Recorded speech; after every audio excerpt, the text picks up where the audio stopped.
Are you single? You are single, right? Complicated. Okay. At the time of this recording, she is complicated. But speaking of single people, Tinder has. I don't know. Do you have Tinder? Yes, I have all the apps actually. Yeah. Yeah. Okay. I'm an app girl. Okay, that's awesome. I don't know if this is available in New Zealand, but Tinder has actually released a AI. I don't know how you even say this. Tinder has released an AI powered game to measure your Rizz. The fuck, I'm not even kidding. So bruh? there you can. Have you tried it? No, I don't have Tinder. Lies. I don't know. Mom, I don't. Mom, I promise. Mom, please listen. I can explain. I told you it's my friend that made the account. Oh. Funny. No. So Tinder made this fucking, I don't know, this is game mode, right? Yeah. And so they generate an AI. So based on I've your actually played these games before. They're actually really right? fun. Okay, Like, so based on your profiles and your interests, they create what they think you would like, like a match a typical match, right? And you can actually chat with this person, but this person is purely AI, and what? not just AI.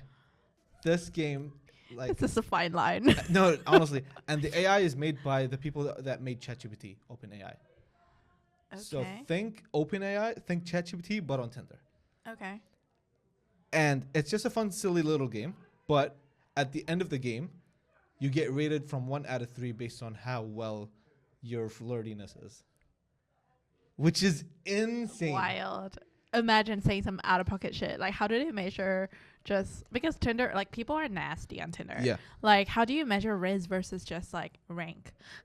Yeah, I don't know. It says test your skills. Once the scenario is generated, the AI kicks off the conversation. Users respond vocally. So you're talking to it. What the hell? Bruh. Relying on their charm to score a date by the end of the session. Depending on how they reply, the chat can either wrap up smoothly or take a turn. Well, that is crazy. Actually, I would download Tinder, Mom, just for this game. Mom. I would download Tinder for this game. This looks insane.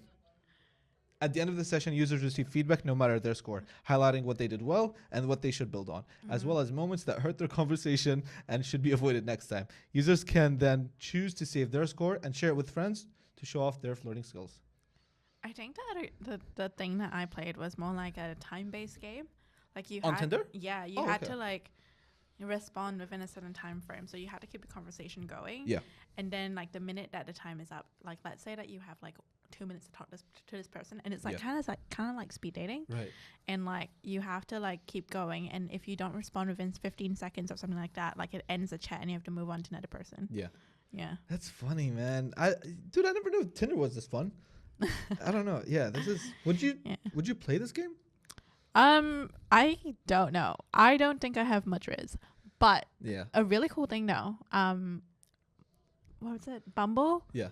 They do this thing where they start conversations for you. Their AI starts conversations for you With your match.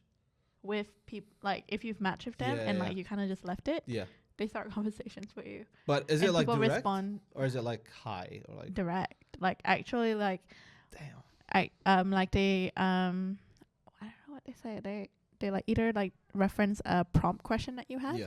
or something like that, and then like they just start conversations for you, and the next minute you see your inbox and it's just like people responding to messages you didn't even send. It's a little scary now because, like, 10 years ago, I guess we had this concern, which is cooked now, but it's basically the fact that, like, Cooked. people are dating each other's profiles. They're not dating each other. Yeah. Like, you're dating the version of me that's on Tinder. You're not dating me, per se. Yeah. But now it's become messed up to another level with another layer on top of that, where now you're dating not just the profile that's mine, you're dating the AI that's generated from my profile. So it's like more layers to get to the real human. Yeah. And it's crazy that, like, the whole purpose of, like, this social media stuff is to be social, when really we're just, like, Yeah. going at it the wrong way. So Like, it's funny how social media, like, the whole purpose of it is to help us get more connected to more people, but at the same time, yeah. it's making us more disconnected from people. I mean, I also think, like, the whole, I mean, I don't know if this is, like, crazy to say, but I think the whole the whole business model of dating apps is to keep you on the apps, right? Interesting. Like, sure, Hinge says, yeah, it's the app designed to be deleted, but it's so for real. Like, you have KPIs to. Oh my God! Can I share a crazy stat that I was Go. listening to? I was watching a Stephen Bartlett episode, and Yeah. that was it was basically about masculinity and like how it's like to be like a man, like a boy growing up in today's world, and like, oh my God, like this lady, I forgot her name, but Yeah. like she wrote this book, How to Not Die Alone. Yeah. And she alongside another dude was like in this chat with him, and she was quoting a stat because she works for I think the data analyst team for Hinge. Yeah. Okay, What? take a seat. I mean, you're seated, but Take a breath. take a breath. She said, I think it was like 80 or 90% of women like have their preference for men to be 6 feet and above, like very specifically. And I'm like, my heart goes out to the short kings out there. It's rough out here. It is rough out here. Yeah, but wait, is that shocking to you?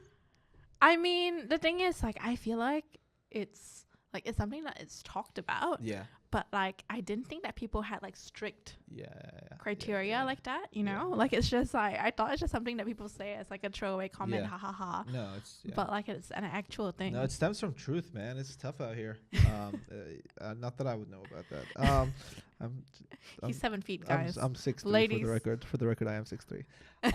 Ladies, ring him up. No, but it is really interesting. Like, because from that percentage, if you get all the guys that are on these apps, how much percent of them are actually 6 foot and above that are not lying about them being 6 foot? That's probably like 10% or something. Like most average guys are under 6 foot. I mean, I would think so. Like, I don't know. I feel like if like the current one I'm saying is like a short king. Like, yeah. Shout out you, bro. I don't know if it's a thing. Yeah. Like, but at the same time, you know, the stats don't lie. Yeah, it is. Yeah. So if you are on the apps, play with that AI. You might get some luck. But don't lie about your height. Yeah, don't do that unless you never plan on meeting the person and you want to waste like 3 months of their time. You could do that. I mean, valid. Been there. No. Oh. Yeah.